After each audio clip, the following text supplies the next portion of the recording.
Seems like every year the electric bill just keeps getting higher and higher and higher. Just because it doesn't make sense to pay the electric company every month for something that I can get free from the elements. Absolutely. Wanted to basically invest in an energy source that I could use long after it was paid for.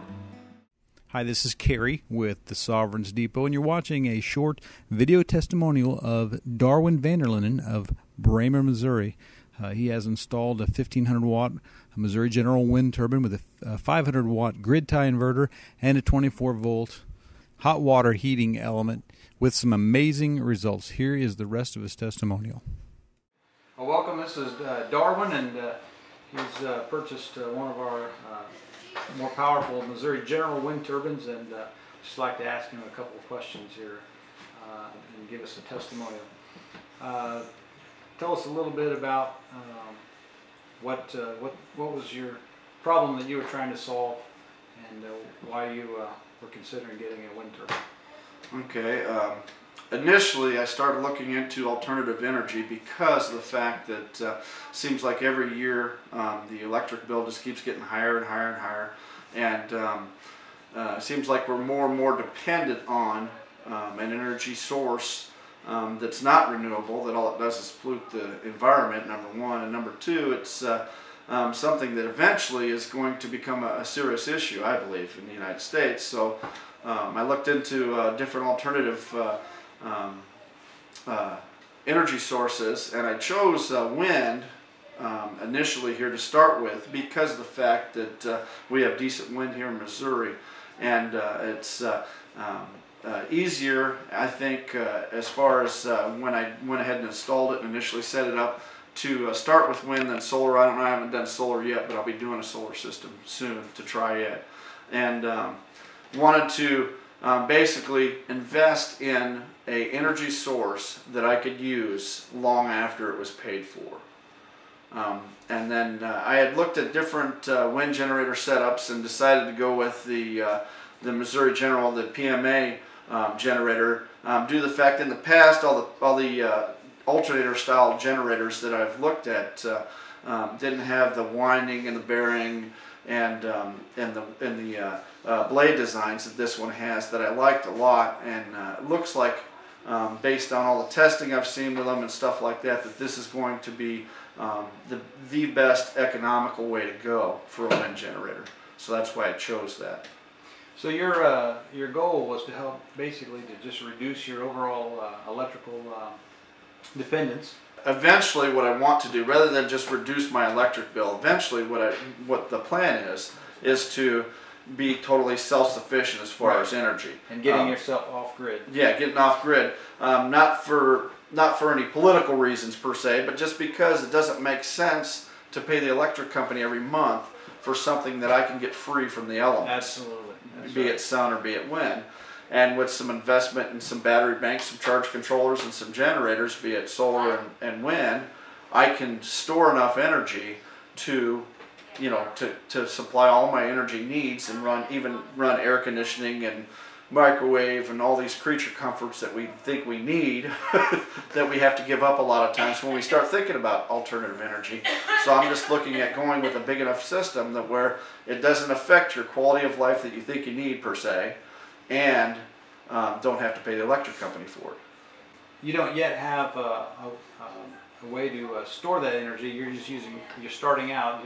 You chose to go with grid tie inverter. Is that right? Correct. Yeah, because it was a very simple, easy way to do it. Purchased the generator and the grid tie inverter. The only thing I had to supply was my pole. Assemble the unit and then run my wire and plug it into the electrical outlet in my basement, and it was a really easy way to get started, to see what kind of a dent I could make in my electric bill, to see what one turbine would do.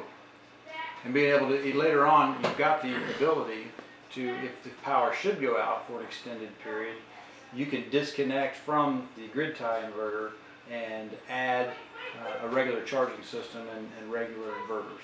Correct, yeah, and that's my plan, is to eventually add some charge controllers with a system that I can switch over and completely be separate from the grid for, at first, maybe depending on my size that I start out with, for maybe only a couple days at a time, just to try it until I get a big enough system to where I can be totally self-sufficient and maybe turn off the grid completely. Awesome. Okay, tell us a little bit about the equipment that you chose to help get started here. Okay, first of all, I chose the Missouri General PMA generator and the grid tie, the 500 watt grid tie inverter. And also, I think one of the things that's made a big difference too in the kilowatt savings that I've seen in my instance was I also used a 24 volt water heater element for my diversion load, for my dump. So anytime I go over 500 watts, it starts making hot water from my water heater. And with the size of the household I have, we're always running laundry or dishwasher or something, so we seem to use quite a bit of hot water. And I think that's what's also helped add to some of the savings that I've seen. Right now it seems like I've been saving an average of about anywhere from 10 to 15 kilowatts average per day in a savings. Awesome. And that was my next question. Tell us finally here just a little bit of the results of your installation, how that compared to your expectations, and did you have any unforeseen expenses, anything like that? Okay, and it was, I expected it to be fairly easy. The hardest thing, I guess, was getting my pole up in the air, because I put it about 30 feet in the air. Now that I have it up, I wish I would have put it about 40 foot up in the air. But it wasn't that tough. I found a place that I could buy a Schedule 80 1.5 pipe and bought that, bolted that to my telephone pole that I had. I had a 20-foot telephone pole, so I'm 30 feet total in the air. Stood it up and wired it all up first and stood it up in the air, and it really went pretty seamless. It wasn't nowhere near as bad as I thought it was going to be. I knew it was going to be fairly easy, but I had never done it before, so I was, I was thinking, well, I'm going to run into some snags trying to get the pole up, get it wired up. But just ran my multiple strand wire from my PMA generator down into the basement to my grid tie inverter. The whole setup took me, I think, about 3 or 4 hours on a Saturday morning. And that was with having the boy dig a 3-foot hole to put the pole in. Okay, so in the results, you're saying 10 to 15 kilowatt hours average a day. Now, of course, that's beyond the capacity of the grid tie inverter itself, so that is evidence that that hot water heating element is definitely helping out on the energy savings for your hot water heaters. That's awesome. That's great. Thank you.